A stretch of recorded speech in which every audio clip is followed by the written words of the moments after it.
Jena, une ville de 111 000 habitants.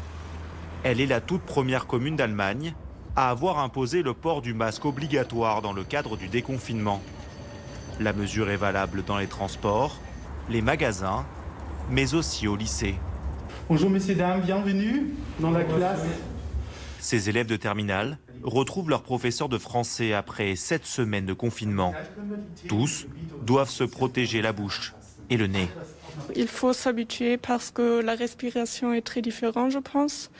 Il faut aussi que les fenêtres soient ouvertes de temps en temps. En total, ça va, mais c'est dur de respirer parfois et il fait chaud, mais on s'habitue. Si ces lycéennes s'accommodent des masques, l'enseignant est moins convaincu par cette contrainte. C'est très important d'avoir la distance entre les élèves et le prof, et voilà, de respecter cette distance, mais de porter la masque pendant le cours, c'est un peu trop. Dans l'établissement, pourtant, impossible d'échapper à cette nouvelle règle. On a mis ces affiches partout dans les couloirs pour que tout le monde comprenne bien que c'est important. Le proviseur veille au grain. Aucune dérogation n'est possible. Le lycée a même prévu des stocks de masques. J'ai quelques masques ici que je peux distribuer aux élèves qui n'en ont pas ou qui l'ont oublié. L'initiative vient du maire de la ville. Pour lui, il faut sécuriser au maximum les élèves et rassurer les parents. Les écoles rouvrent, plein d'élèves se retrouvent à nouveau ensemble. Il faut à tout prix éviter qu'ils se contaminent en projetant des gouttelettes qui viendraient infecter l'air des salles de classe. Jena est-elle un modèle à suivre pour l'ensemble du pays? Dans la ville, en 4 semaines, seuls 3 nouveaux cas de Covid-19 ont été détectés. Ailleurs en Allemagne, le déconfinement est également enclenché. Salons de coiffure, commerces, parcs, musées ont rouvert avec des règles différentes selon les régions. À Berlin, impossible par exemple de rentrer dans les magasins sans un masque. Les Berlinois peuvent toutefois en trouver facilement dans les pharmacies. Ici, les prix ne sont pas réglementés. Un masque chirurgical peut coûter jusqu'à 2,50 € l'unité, près de 3 fois le prix en France.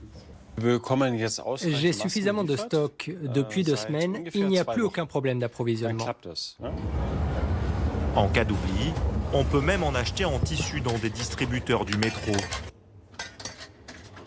Même s'il n'y a pas de contrôle, ni d'amende,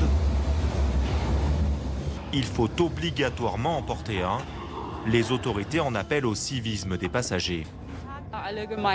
Nous devons tous ensemble faire un effort. C'est grâce à cela que nous pourrons revenir au plus vite à une vie normale.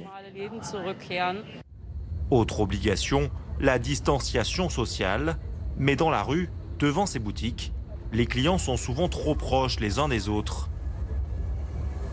La police les rappelle à l'ordre. Est-ce que vous pouvez rester éloigné, s'il vous plaît ? Au bord de ce canal, c'est même la foule des grands jours. Pour Sophie et ses amis, les gestes barrières ne sont qu'un lointain souvenir. Au début, je suivais bien les règles, mais là, comme tout le monde, je me suis un peu relâchée. Je n'ai pas peur du virus, et puis le confinement, c'était vraiment trop pénible. Ce relâchement inquiète les autorités sanitaires. Depuis que le déconfinement a commencé il y a une vingtaine de jours, les chiffres des infections au Covid-19 sont d'abord repartis à la hausse, avant de se stabiliser. Dans cet hôpital, on se prépare à toute éventualité. Nous suivons Johannes, un médecin du service réanimation. Nous allons entrer par le sas dans la chambre d'un patient atteint du Covid-19.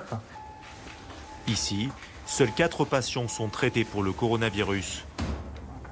Ils sont sous respirateur. Le service peut en accueillir 12 fois plus. Johannes l'assure, l'hôpital est largement prêt à absorber une deuxième vague potentielle. En Allemagne en général, On a pas mal de capacités aux soins intensifs qui sont libres en ce moment. Et ici, à l'hôpital aussi, on a essayé d'augmenter les capacités. Donc on est préparé, mais bien évidemment, on espère que ça n'arrivera pas.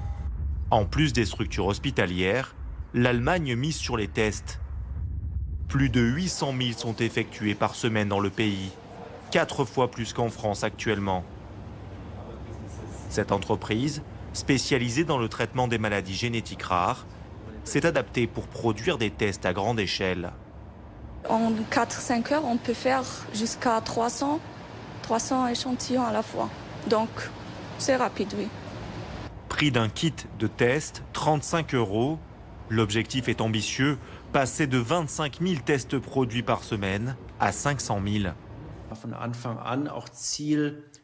Depuis le début, le but est de mettre en place un test qui soit utilisable massivement, que nous puissions faire des dizaines de milliers de tests simultanément pour qu'il n'y ait pas de point de blocage. Histoire d'avoir des chaînes de production dans le pays et de ne pas être dépendant de la Corée ou de la Chine. La société a aussi installé une tente devant son siège où elle propose de tester gratuitement tout le monde, même les personnes qui n'ont pas de symptômes. Bonjour, bienvenue. Florian est l'un des salariés de l'entreprise. Pour son test, il met lui-même l'écouvillon au fond de la gorge. Cela prend à peine quelques secondes.